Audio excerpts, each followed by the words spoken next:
I also am in favor of term limits, because that's how we continuously get new people in there, new ideas, new people, and not the same old people doing the same old things for themselves. And that's what's happening. Term limits are necessary.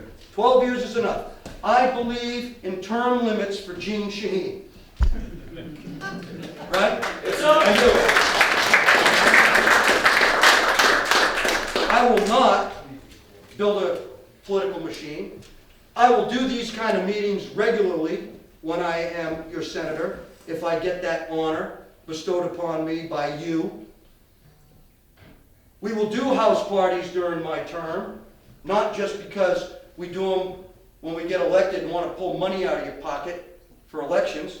That's not how you govern properly. That's not how you report back to the people who you're responsible for.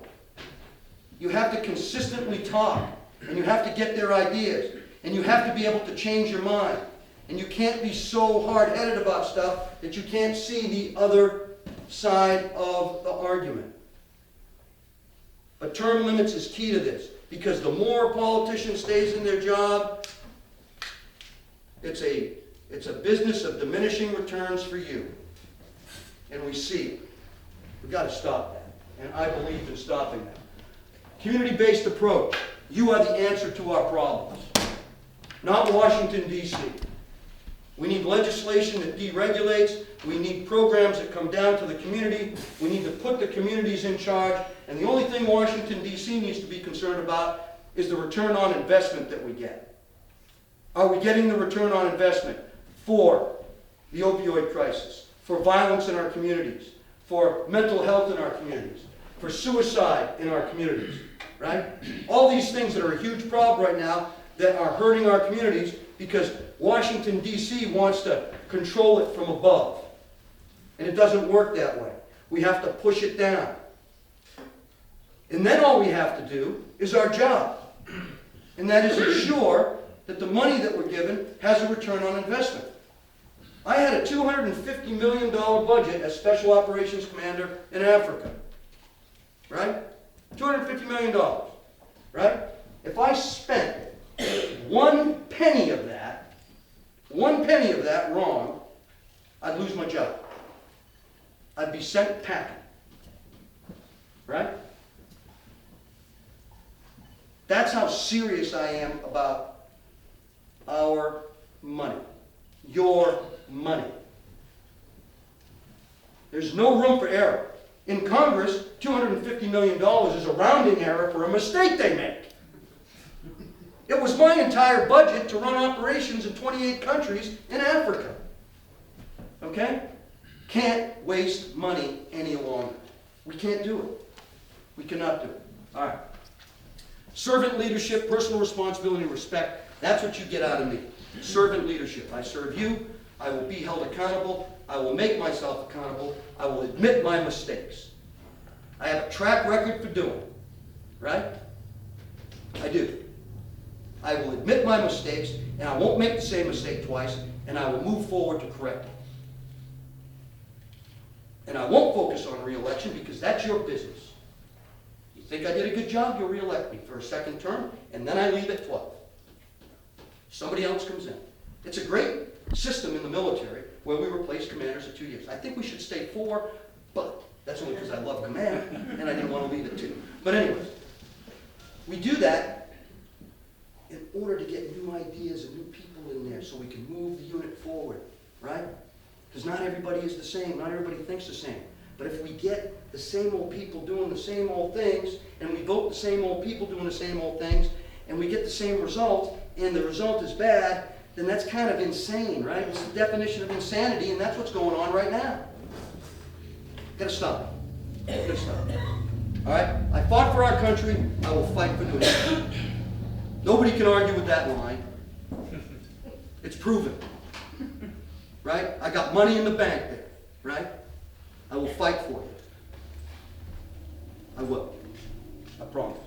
Senator Shaheen, Let's frame her for a second. Poor constituent support. She's absent from New Hampshire. She lives in New York, Maine, although she owns property in Madbury. But she lives in New York, Maine, and Washington, D.C. She comes through the state like a butterfly, and she stops in a location. She comes in, she says something, and then she leaves. Goes to York, Maine. Okay? That's what she does. She's not accountable to you. I know she's not accountable to me because I've worked for the last 22 months to support veterans, not only in the state of New Hampshire, but in New England and across this country. And the people that I've been involved with saved lives. And I wrote letters to our two Congresswomen at the time. I realize Congressman Pappas is there now. He wasn't there. It's two women, and then Senator Hassan and Senator Shaheen. I heard from one out of the four. Senator Hassan. One out of the four. And I saw Senator Hassan a lot at veteran events. She's really supportive of veterans, right? She wants to help veterans. And so what I wrote about was a green alert system. And that's a system that will alert us when a veteran goes missing. We have over 10,000 veterans every year that go missing. And they're usually found dead. And we have hundreds of veterans every month that get buried in unknown graves. No markers. Nobody knows who they are. Right? That's a terrible thing. Right? So we want to do something about it. So we put together this green alert system, and I offered it up to the four. Senator Hassan said, I want to support you on that.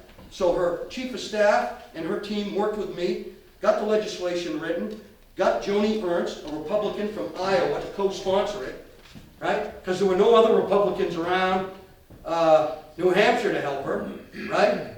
So she got Joni Ernst, and she introduced the bill. It's in subcommittee right now. Jean Shaheen's excuse was, well, somebody in my office mishandled the paperwork, and that's why I didn't get back to you. She blamed her subordinate. Something leaders never do, even if it's the subordinate's fault. You take that responsibility on, you own that mistake, and you make it better. Right? Somebody wrote me a letter and said, geez, I didn't hear from you. You told me I was going to hear from you. I gave you my card, right? And I donated to your campaign, but I didn't hear from you. And I said, whoa. And I immediately contacted them, and I apologized for that. And I wrote a letter back, and I said, I'm sorry, and I admitted my mistake. Those letters and that money didn't come directly to me, and that's okay. But it's my organization. It's my campaign. I'm the lead dog. I have a great team, and it's their campaign as much as mine, but I'm the one responsible for what goes wrong. And I tell my team, you get credit for everything that goes right, I take credit for everything that goes wrong, and you're in a win-win situation. So just go out there and make it happen. Right? That's what we need. That's the kind of leadership we need. Not people that blame everybody for everything. Ineffective leadership. She's been on the Senate Armed Services Committee now for 12 years. We have the worst policy for Afghanistan, the worst policy for Syria, the worst policy for Iraq, the worst policy for Africa. She's been on the Foreign Relations Committee. We have the worst foreign relations that we had in God knows how long. She's been in the Appropriations Committee, and the time that she's been a senator, our deficit has gone from 10 trillion to 22 trillion. Okay? She's been in the Small Business Committee. Never met her. Never met her. Never met her. Right? That's wrong. It's wrong. Those are the committees she sit on. Now, she's signed up for a lot of bills. She sent a lot of money out, and she'll tell you that. Oh, 63 million for this, 57 million for that, blah, blah, blah, blah, blah. What's the return on the investment? You can't just throw money at a problem. I don't throw money at a problem at my house. My wife is commander-in-chief in our house. Right? We have a budget. We can only spend so much, right? If we want to go on vacation, we have to save. You know, if we have a future project, then we have to plan it out and save it, right? Save for it. You have to do the same thing. We got to start doing the same thing in Congress. But no, there's no accountability, there's no transparency, right? There's no future plan for our budget. We just run the country, and if we don't like what's going on, we do the worst thing that you can do and shut it down. And now, that is not the ultimate malfeasance, right?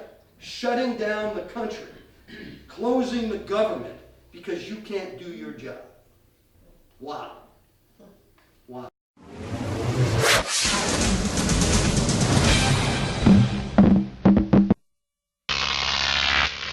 Crop TV.